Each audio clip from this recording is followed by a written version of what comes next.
Dear NEET aspirants, you are listening to NEET Cognition channel. Last class introduction to physiology discuss பண்ணோம். இன்னைக்கு கிளாஸ்ல human hierarchy of structural organization related to human physiology. Hierarchy of structural organization நம்ம cell the unit of life அந்த சாப்டர்லயுமே பார்த்திருக்கோம். அந்த வீடியோஸ்ல நான் discuss பண்ணிருக்கேன். நீங்க அதையும் ரெஃபர் பண்ணி பாருங்க. இப்போ இன்னைக்கு நான் இத human physiology related to our body நான் டிஸ்கஸ் பண்ணிருக்கேன். ஏன்னா நம்ம physiologyல structure and function தான் படிக்கிறோம். But before we go into the study of structure and function, we have to understand the basic architecture of the human body. நம்ம பாடியில நம்மளோட basic structural organization எப்படி அமைப்பு இருக்கு அப்படிங்கறத ஃபர்ஸ்ட் நம்ம நல்லா புரிஞ்சுக்கிட்டோம்னா நமக்கு human physiology ரொம்ப ஈஸியா இருக்கும். நான் இது செல்ல படிக்கிறதுக்கும் human physiologyக்கும் என்ன அப்படினு கேட்டா ஃபார் எக்ஸாம்பிள் நான் சொல்றேன் செல் ஃபிசியாலஜினே இருக்கு. செல் ஃபிசியாலஜில நீங்க action potential example action potential nervous சிஸ்டம்ல படிக்கிறீங்க. செல் மெம்பரன்ஸ் எப்படி வர்க் ஆகுது, எந்த அயன் உள்ள போகுது, எது வெளியே வருது, எப்படி ஒரு ஆக்ஷன் பொட்டன்ஷியல் டெவலப் ஆகுது அப்படிங்கறத நம்ம செல்லுலார் லெவல்லே படிக்கிறோம். So studying about sell right from the sell is very very important. இந்த கான்செப்ட் கிளியரா இருந்தா ஃபிசியாலஜி ரொம்ப ஈஸியா புரியும் உங்களுக்கு. So let us start discussing the hierarchy of structural organization in human physiology. இப்போ இந்த இதுக்கு முன்னாடி நம்ம ஃபிசிக்ஸோட ரொம்ப basics physiology and physics they are closely related. என்ன ரெண்டுமே சயின்ஸ் தான். ஸோ நம்ம கொஞ்சம் ஃபிசிக்ஸை டிஸ்கஸ் பண்ணலாம். இல்லை வெரி ஃபியூ பாயிண்ட்ஸ் ரொம்ப பேசிக் பாயிண்ட்ஸ் நம்ம ஒரு தடவை ப்ரஷ் அப் பண்ணிக்கலாம். நீங்கள் ஃபிசிக்ஸில் எலிமெண்ட்ஸ் காம்பவுண்ட்ஸ்ன்னு படிச்சிருப்பீங்க. Elements and compounds.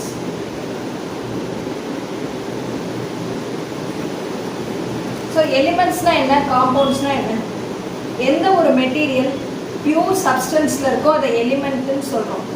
Suppose 1 or 2 elements ரெண்டும் ஒன்றா கம்பைன் ஆகிடுச்சுன்னா அதை காம்பவுண்டுன்னு சொல்கிறோம். எக்ஸாம்பிளில் நான் சொல்கிறேன் sodium. Sodium is an element of compound and it is an element. It is made up of only one type of material. Sodium na sodium மட்டும்தான் இருக்கு, அதுல வேற எதுவும் கிடையாது. இன்னொன்று elements they are in pure form, pure substance. இது எது கூடமே mix, வேற எது கூடமே கம்பைன் ஆகலை. இந்த எலிமெண்ட்னு சொன்னோன்னா அதில் ஒரே ஒரு ஆள் மட்டும்தான், அவங்க மட்டும்தான் இருப்பாங்க. அது சோடியம்னா சோடியம் மட்டும்தான் இருக்கும். இன்னொரு எலிமெண்ட் சொன்னால் தட் இஸ் குளோரைட். இப்போ sodium is an element and chloride is an element. ரெண்டுமே they are made up of only one type of atom. சோடியம்னா சோடியம் ஆட்டம் மட்டும்தான் இருக்கும், குளோரைட்னா குளோரைட் ஆட்டம் மட்டும்தான் இருக்கும். In compound what you see is there will be combination of two atoms. ரெண்டு ஆட்டம் ஒன்றா சேர்ந்தா you will get compound. Example இந்த சோடியமும் குளோரைடும் ஒன்றா சேர்ந்தா என்ன ஆகும், you get sodium chloride. So இதில் ஒரு sodium is one atom, one type of atom, chloride is one type of atom.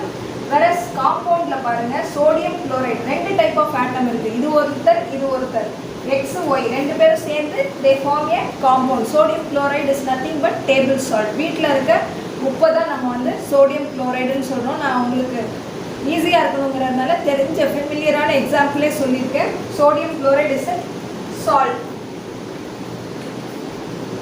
So pure ஃபார்மில் இருக்க ஒரே ஒரு டைப் ஆஃப் ஆட்டமில் இருக்க சப்ஸ்டன்ஸை நம்ம எலிமெண்ட்டுன்னு சொல்கிறோம். சப்போஸ் இந்த ஆட்டம் ரெண்டு டைப் ஒன்றா கம்பைன் ஆனால் அதை நம்ம காம்பவுண்டுன்னு சொல்கிறோம். So how is it related, எலிமெண்ட்ஸும் காம்பவுண்ட்ஸும் எப்படி நம்ம பாடி கூட related, this is physics. But how is it related to physiology? Elements we are closely related to elements. எப்படின்னா we have important elements in our body.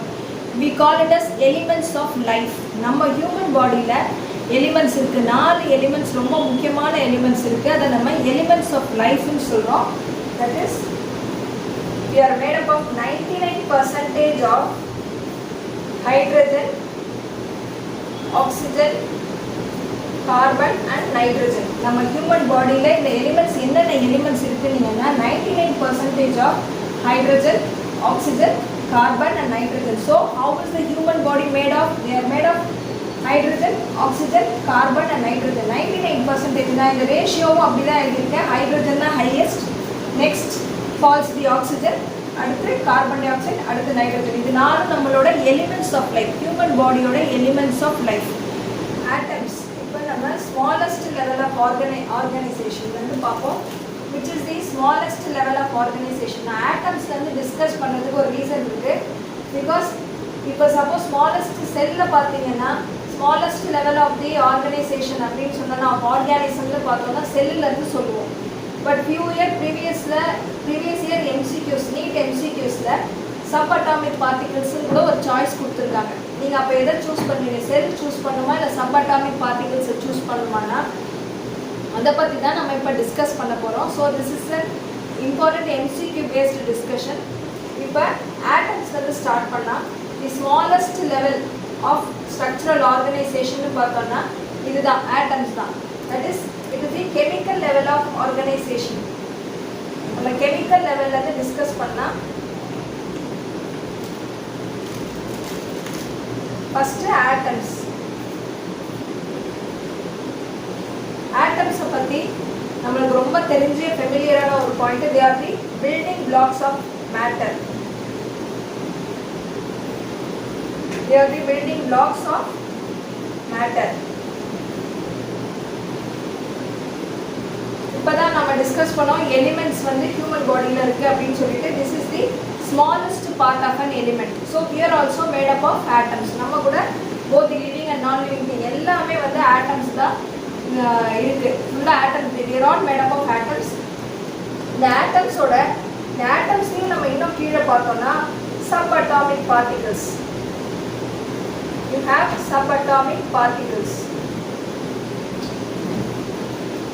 ரொம்ப easy. subatomic particles என்னென்ன இருக்கு? You have three particles, that is electron,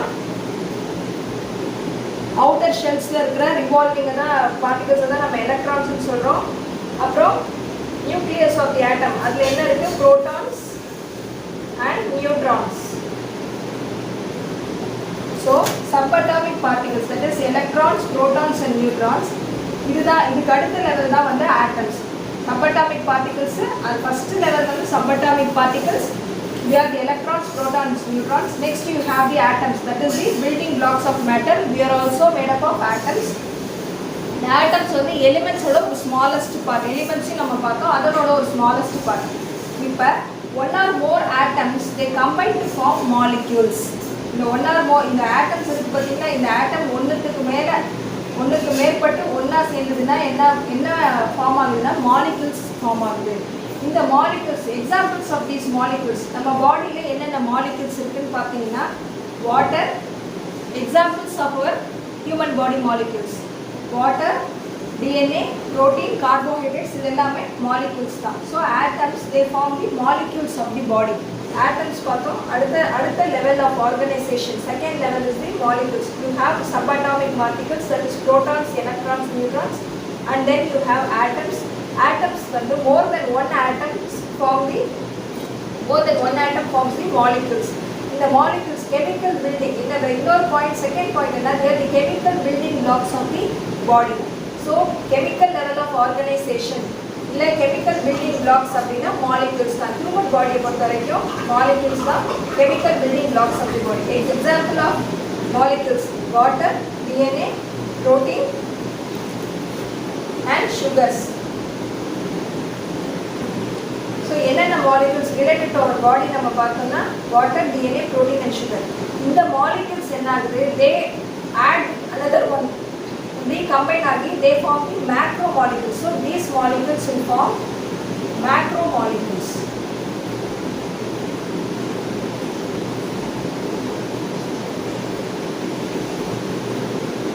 The macromolecules என்னவா form ஆகுதுன்னா organelles. They develop into organelles. So what is mean by an organelle? Organelle என்ன? நம்ம செல்லே பார்த்தோம் எப்படி பாடிக்கு வந்து ஒரு ஃபங்க்ஷன் பண்ண ஆர்கன்ஸ் இருக்கோ அது மாதிரி செல்லோட ஒரு ஃபங்க்ஷனை பண்ணவும் சின்ன ஸ்ட்ரக்சர் இருக்குது. அதை தான் நம்ம ஆர்கனல்ஸ்னு சொல்கிறோம். Examples of organelles you have nucleus, ribosomes, mitochondria, இதெல்லாம் cellular organelles. Submicroscopic organelles, இதெல்லாம் மைக்ரோஸ்கோபிக்கெல்லாம் தான் நம்ம இது பண்ண முடியும். ஸோ இப்போ DNA வந்து மாலிக்யூல் சொன்னோம். இந்த DNA என்ன ஆர்கனல் ஃபார்ம் ஆக ஹெல்ப்ஃபுல்லாக இருக்குது? நியூக்ளியஸ். அதே போல் ப்ரோட்டீன்ஸ் வந்து ரைபோசோம்ஸ், மைட்டோகாண்ட்ரியா. இது மாதிரி எல்லா மாலிக்யூல்ஸும் they form macromolecules. Then they develop into the organelles. these organelles, இந்த எல்லா ஆர்கனல்ஸும் என்ன ஆகுது, ஒன்று அசம்பிள் ஆகி they develop into a cell which is the smallest unit of the living organism. Organelles எல்லாம் ஒன்று அசம்பிள் ஆகி சைட்டோபிளாசம், நியூக்ளியஸ், ரைபோசோம்ஸ், மைட்டோகாண்ட்ரியா இப்படி எல்லாமே ஒன்று அசம்பிள் ஆகி ஆர்கனல்ஸ் எல்லாம் ஃபார்ம் ஆகி தான் நம்மளுக்கு செல் டெவலப் ஆகுது which is the smallest unit of the living organism. Suppose MCQஸ்ல smallest unit chemical level organization கேட்டாங்கன்னா which is the smallest, you have atoms. Suppose subatomic particles கொடுத்துருந்தாங்கன்னா நீ அதை கூட சூஸ் பண்ணலாம். that is the smallest level of chemical, smallest chemical level of organization பார்த்தோன்னா அங்கேருந்து ஆரம்பிக்குது. இப்போ செல்லுக்கு சாய்ஸ் கொடுத்துருந்தாங்கன்னா நம்ம செல்லை தான் சூஸ் பண்ணுவோம். Cell is the smallest unit of the living organism. செல்லுக்கு கீழே செல்லர் தான் லைஃப் ஸ்டார்ட் ஆகுது. So cell is the smallest unit of the living organism. Next organelles வந்து அசம்பிள் ஆகி செல்லாக ஃபார்ம் ஆகுது. So cell is the smallest or the fundamental unit of the living organism. Smallest unit of the organism as well as the fundamental unit of the organism. The hierarchy la smallest level organism oda life start agra smallest level cell. Cell is the fundamental unit and the smallest unit.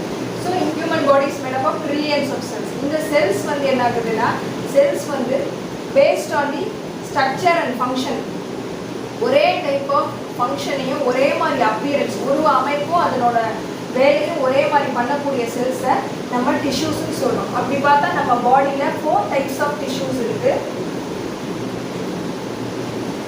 So what do you mean by tissues? Cells with similar structure and function.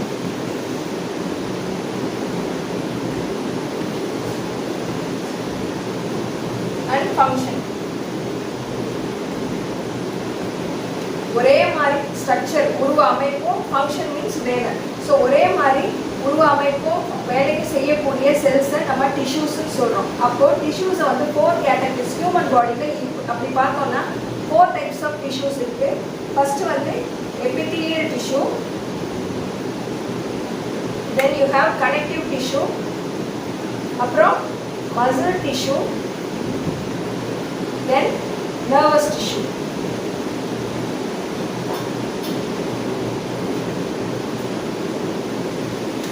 So based on the same structure and function, you divide the tissues into epithelial tissue, connective tissue, muscle tissue and nervous tissue.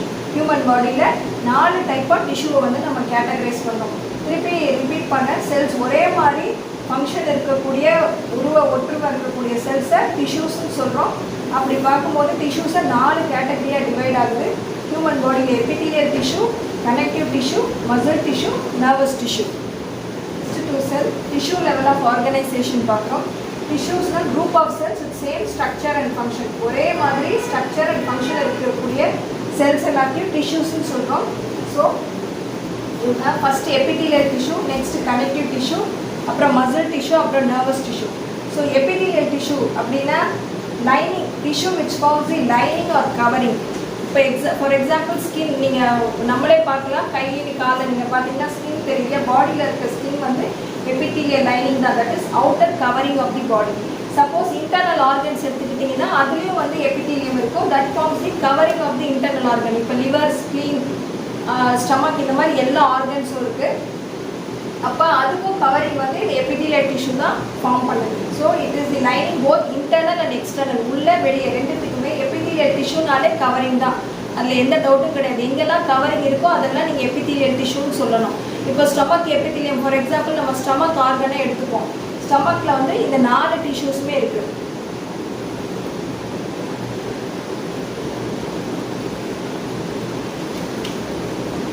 Stomach ஒரு covering இருக்கும் இல்லையா, stomach is an organ, digestive organ. So இந்த ஆர்கனோட covering வந்து it is formed by epithelium. இப்போ outer சர்ஃபேஸில் இருக்க covering ஸ்கின்னும் வந்து எபிதீலியம் தான், லைனிங் இல்லை அவுட்டர் லைனிங்கும் வந்து எபிதீலியம் தான். அதே இன்டர்னல் ஆர்கனுக்கு எடுத்துக்கிறோம், அதில் ஒரு லைனிங் இருக்குது இல்லை கவரிங் இருக்குது ஒரு ஆர்கனுக்கு அப்படின்னா that is also formed by these epithelial tissues. For example ஸ்டொமக்கில் இருக்க அவுட்டர் லைனிங் வந்து it is formed by epithelial tissue. Next is the connective tissue. Connective டிஷ்யூக்கு என்ன ஃபங்க்ஷன்னா, they supports and connects all the parts, அதாவது அந்த ஆர்கனுக்கு support கொடுக்குது. நெக்ஸ்ட்டு ஒரு டிஷ்யூ இன்னொரு டிஷ்யூவோட பைண்ட் ஓவர் ஆகிறதுக்கு இந்த கனெக்டிவ் டிஷ்யூ தான் ஹெல்ப் பண்ணுது. எக்ஸாம்பிள்ஸ் ஆஃப் கனெக்டிவ் டிஷ்யூ என்ன? கார்டிலேஜ், டெண்டன், இதெல்லாம் நம்ம லிகமெண்ட்ஸ் இதெல்லாம் படிக்கிறோம் இல்லையா, அதெல்லாம் கனெக்டிவ் டிஷ்யூ கேட்டகரியில் வரும். அதே போல் ஸ்டொமக்கில் இருக்க இன்னர் லேயர்ஸ், அதாவது வயிற்றில் ஒரு லேயர்ஸ் இருக்கு இல்லையா, அந்த லேயர்ஸ் எல்லாம் they are formed by connective tissue. It binds 2 layers. ஒரு லேயரோட இன்னொரு லேயர் பைண்ட் ஆகிறதுக்கு இந்த கனெக்டிவ் டிஷ்யூ தான் ஹெல்ப் பண்ணுது. So it supports the structure and connects the layers of the structure. ஸ்டொமக்கு சப்போர்ட்டிவ் ஃபங்க்ஷன் கொடுக்குது, ப்ளஸ் ஒரு லேயர் இன்னொரு லேயரோட பைண்ட் ஓவர் ஆகிறதுக்கு இந்த கனெக்டிவ் டிஷ்யூ ரொம்ப ஹெல்ப்ஃபுல்லாக இருக்குது. Next is the muscle tissue. Muscle டிஷ்யூவோட ஃபங்க்ஷன் என்ன? நார்மலாக உங்களுக்கு ரொம்ப காமன், நம்மளுக்கு கை காலில் மசில்ஸ் என்ன ஃபங்க்ஷன் பண்ணுது? Movement. So movement is one of the most important function muscles. இன்னொன்று ஷார்ட்டனிங் ஆர் கண்ட்ராக்டிங். இதுக்கு என்ன எக்ஸாம்பிள் சொல்லலாம்? நம்ம ஹார்ட் ரொம்ப காமனாக சொல்லுது, ஹார்ட் இட் பம்ப் பண்ணுது. ஹார்ட் பம்பிங் ஆக்ஷன் எதுலன்னா பை ஷார்ட்டனிங் ஆர் கண்ட்ராக்ஷன். ஹார்ட்டை வந்து மூமெண்ட்னு சொல்லக்கூடாது, இல்லை லிம்ஸுக்கு தான் நம்ம மூமெண்ட்னு சொல்கிறோம். அதே ஹார்ட் மூமெண்ட்ஸ் என்ன சொல்கிறோம்னா கண்ட்ராக்ஷன். ஹார்ட் சுருங்கி விரிகிறத contraction or shortening of the muscle. So muscle டிஷ்யூவோட இன்னொரு ஃபங்க்ஷன் ஷார்ட்டனிங் ஆர் மூமெண்ட். இப்போ ஸ்டொமக்கு நம்ம எக்ஸாம்பிளாக பார்த்தோம் இல்லையா, அதில் என்ன மூமெண்ட் நடக்குது? Food passing. ஸ்டொமக்கில் ஃபுட் எப்படி பாஸ் பண்ணுது? அது வந்து by means of this muscle tissue helps in movement of the food particle. Next is the nervous tissue. ஒரு ஆர்கனுக்கும் நர்வ் சப்ளை இருக்கும். கண்டிப்பாக நர்வ் சப்ளை இல்லாத ஆர்கனே பாடியில் இல்லை. ஸோ நர்வ் சப்ளை, நர்வஸ் டிஷ்யூவோட ஃபங்க்ஷன் என்ன? It carries the messages. எங்கேருந்து எங்கே மெசேஜ் எடுத்துகிட்டு போகுது? From the brain to other parts of the body. Same way from the other parts of the body to the brain. அதாவது brain தான் நம்மளுக்கு வந்து ப்ராசஸிங் ஹெட். அங்கே என்ன இன்ஃபர்மேஷன் சொல்லுது, பிரெயின் என்ன பண்ணணும்னு சொல்லுதுன்றது என்ன பண்ணுது? கேரி பண்ணிட்டு வந்து ஸ்டொமக்கில் ரிலே பண்ணுது. அந்த இம்பல்ஸை கொடுக்குது, அந்த மெசேஜை கன்வே பண்ணுது. சேம் வே ஸ்டொமக்கில் இருக்கிற என்ன அங்கே கண்டிஷன் அப்படிங்கிறது என்ன பண்ணுது? அந்த இம்பல்ஸ், அந்த மெசேஜ் எடுத்துகிட்டு போய் பிரெயினுக்கு கன்வே பண்ணுது. So nervous tissues helpful in conveying the messages or giving the messages from between the brain and the other parts of the body. So stomachக்கும் nerve supply இருக்கு. ஸோ ஒரு ஆர்கன் எடுத்துக்கிட்டோம்னா எல்லா ஆர்கன்லையும் there will be a covering. The organ as covering, then it will be made up of epithelial tissue. Next உள்ள இருக்க parts வந்து made up of connective tissue. அந்த muscles ரெண்டு வகை தான், skeletal muscle, smooth muscle. So உள்ள நம்ம skeletal muscle தான் ரொம்ப ஈஸி, கை காலில் இருக்கிறதெல்லாம் skeletal muscle. வயிற்றுக்குள்ளே இருக்கிற ஆர்கன்ஸ் எல்லாமே ஸ்மூத் மசில் தான், அந்த கன்ஃபியூஷனே இருக்க வேணாம். ஸ்டொமக் வந்து made up of smooth muscle, heart smooth muscle, lungs smooth. இப்போ எல்லாமே உள்ளே இருக்கிற எல்லாமே ஸ்மூத் மசில்ஸோட இதில் கேட்டகரியில் வரும். ஸோ மசில்ஸ் வந்து shortening or movement, helps in shortening or movement of the organ. Next nervous tissue. எல்லாத்துக்குமே ஒரு அந்த ஆர்கனோட கண்டிஷன் எப்படி இருக்குது நம்ம முன்னாடியே பார்த்தோம் இல்லையா, ஹோமியோஸ்டேசிஸ்.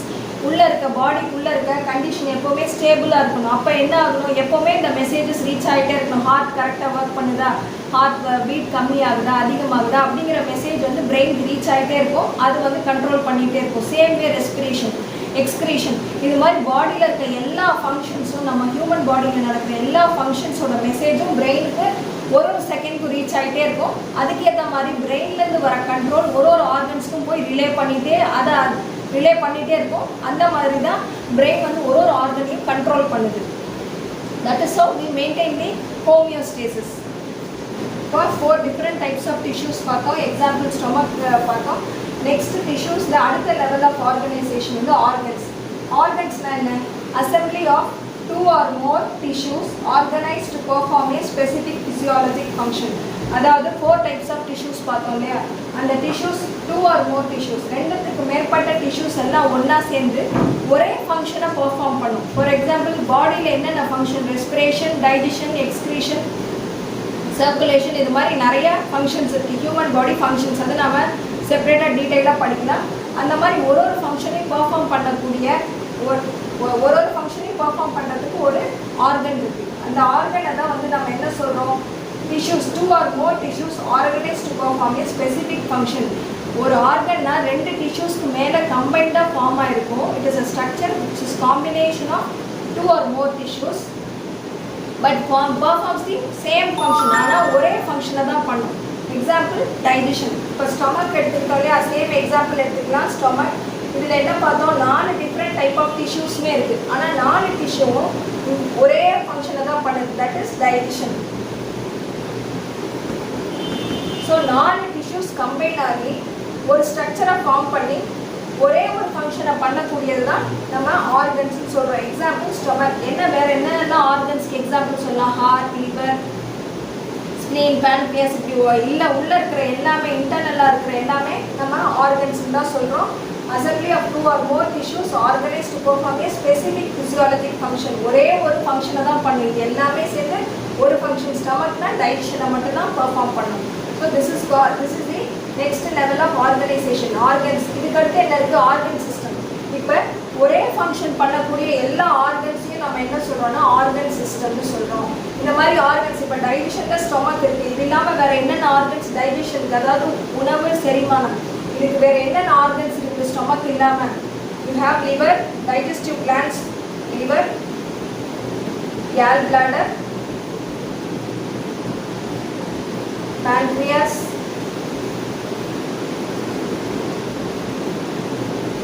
இதெல்லாம் டைஜஸ்டிவ் கிளாண்ட்ஸ். நெக்ஸ்ட் அலிமெண்ட்ரி கேனல்ல இருக்க எல்லாமே mouth, oesophagus, stomach, small intestine, large intestine, rectum, anus, இப்படி ஃபுல் அலிமெண்ட்ரி கேனலுமே takes part only in one function, that is digestion. So வேறு 4 டைப் ஆஃப் டிஷ்யூஸும் கம்பைன் ஆகி ஒரே ஃபங்க்ஷனை பர்ஃபார்ம் பண்ணக்கூடிய ஸ்ட்ரக்சர்ஸ் என்ன சொல்கிறோம்? ஆர்கன்ஸ்னு சொல்கிறோம்.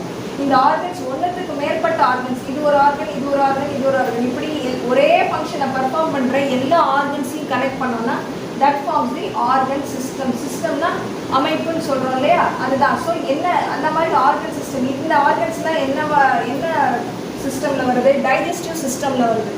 இது மாதிரி நம்ம பாடியில் மொத்தம் 11 சிஸ்டம்ஸ் இருக்குது. 11 ஆர்கன் சிஸ்டம்ஸ் இருக்குது. அந்த 11 ஆர்கன் சிஸ்டம்ஸும் ஒன்றா ஒர்க் பண்ணி தான் ஒரு ஆர்கானிசம் சர்வை பண்ண ஹெல்ப் பண்ணுது. Organism is the highest level of the structural organisation. இது லோவஸ்ட்லேருந்து ஹையஸ்ட். ஸோ ஆர்கானிசம் தான் ஹையஸ்ட் லெவல் ஆஃப் ஆர்கனைசேஷன். டிஷ்யூஸ்க்கு அடுத்த ஆர்கன்ஸ், ஆர்கன்ஸ்க்கு அடுத்த ஆர்கன் சிஸ்டம்.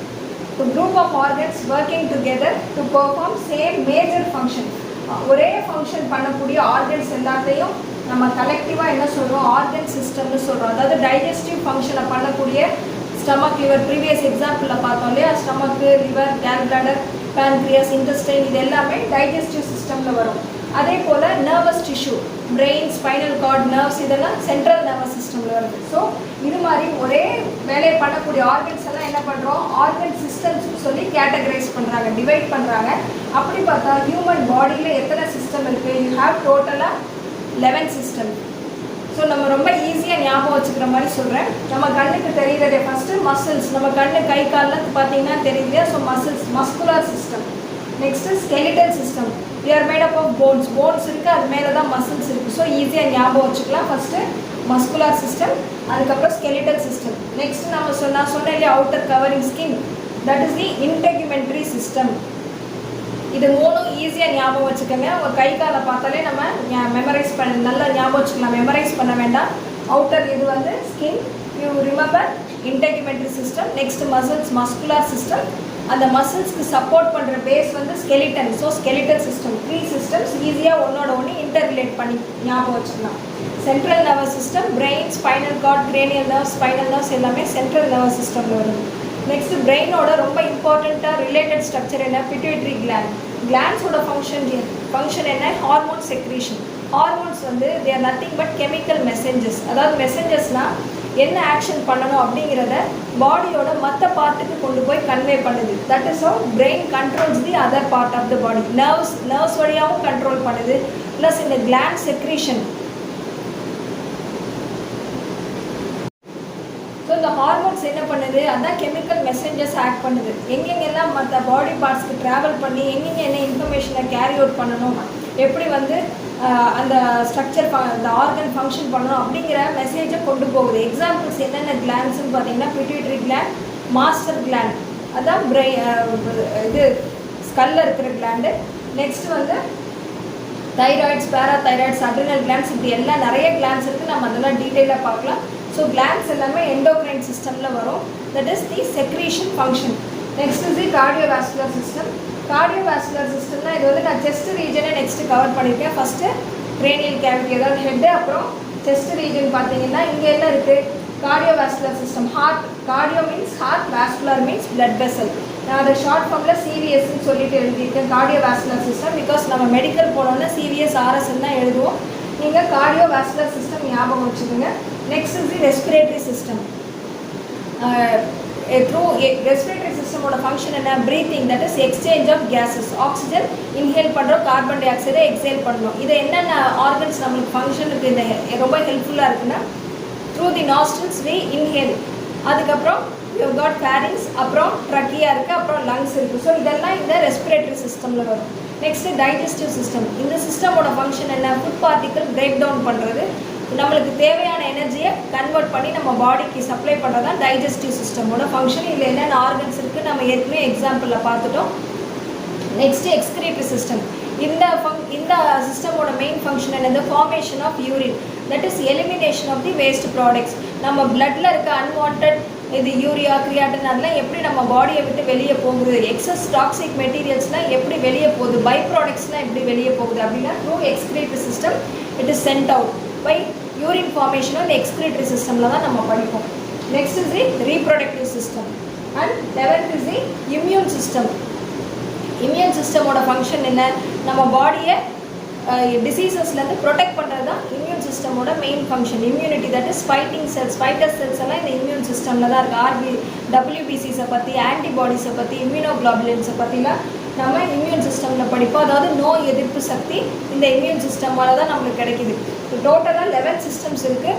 இதுதான் ஆர்கன் சிஸ்டம். இந்த எல்லா சிஸ்டமும் ஹேண்ட் இன் ஹேண்ட், அதாவது நல்லா ஒன்னோட ஒன்று கம்யூனிகேட் பண்ணி இன்ட்ராக்ட் பண்ணி நல்லா ஒர்க் பண்ணால் தான் ஆர்கானிசமோட சர்வைவல் வந்து பாசிபிளாக இருக்கும். So organism is the highest level of structural organisation. இந்த ஆர்கானிசம் வந்து இதுதான் வந்து final level of this hierarchy of structural organization. Next, organismல single complete individual. ஒரு ஆர்கானிசம்ங்கிறது என்ன? சிங்கிள் கம்ப்ளீட் இண்டிவிஜுவல், அதாவது இண்டிபெண்ட்டாக எல்லா ஃபங்க்ஷன்ஸையும் பண்ணிக்கக்கூடிய கெப்பாசிட்டி ஒரு ஆர்கானிசம்க்கு உண்டு. லைக் நம்ம ஹியூமன் பாடின்னு பார்த்தோன்னா நம்மளுக்கு எவ்வளோ ஃபங்க்ஷன்ஸ், நம்ம மற்ற ஆர்கானிசம்ஸோட நம்ம ரொம்ப ஸ்பெஷலைஸ்ட். ஸோ அந்த அத்தனை ஆர்கானிசம்ஸும் பண்ணக்கூடிய எல்லா கெப்பாசிட்டியும் இந்த எல்லா சிஸ்டம்ஸ்க்கும் இருக்குது. இந்த சிஸ்டம்ஸ் கோஆர்டினேட்டடாக ஃபங்க்ஷன் பண்ணுறதுனால தான் நம்மளால் சர்வை பண்ண முடியுது, நிறைய டாஸ்க்ஸை வந்து பெர்ஃபார்ம் பண்ண முடியும். So the final level is the organism level. Atoms, molecules, organelles, sell, tissues, organs, organ systems. These 11 organ systems next comes the organism or human being. இந்த கிளாஸில் ஒரு அவுட்லைன் நம்ம பார்த்தோம், இந்த சிஸ்டம்ஸோட அவுட்லைன் பார்த்தோம். நெக்ஸ்ட் வீடியோவில் நான் இந்த 11 சிஸ்டம்ஸையும் டேபிள் காலம் ஃபார்மேட்டில் நான் வந்து உங்களுக்கு சொல்லியிருக்கேன். நீங்கள் வந்து அந்த வீடியோவையும் பாருங்கள். You will get an idea about the system. So உங்களுக்கு எம்சிக்யூவில் ஈஸியாக நீட்டில் வந்து சிஸ்டமையும் ஞாபகம் வச்சுக்க முடியும், அதனோட ஃபங்க்ஷன்ஸையும் நீங்கள் ஈஸியாக மெமரைஸ் பண்ணிக்கலாம். For listening to NEET Cognition channel, do subscribe to the channel, like and share, bell button press பண்ணுங்க for notifications.